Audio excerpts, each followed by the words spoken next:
ẹ̀yin tèmi olólùfẹ́ Àkọ́ TV ṣé mọ̀ pé téèyàn bá fẹ́ lo owó àbó fẹ́ náwó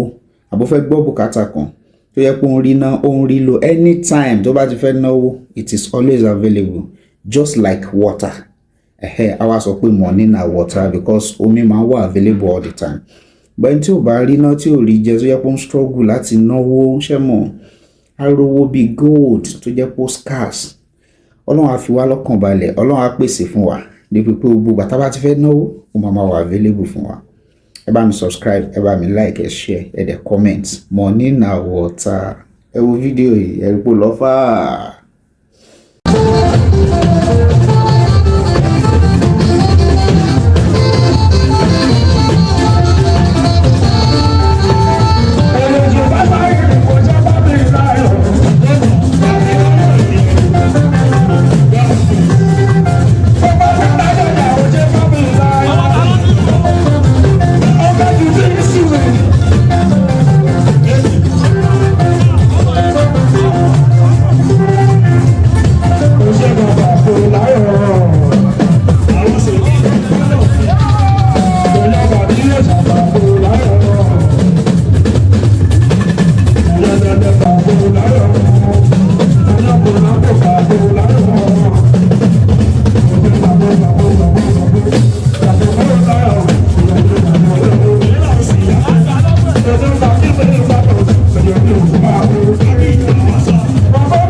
Thank you.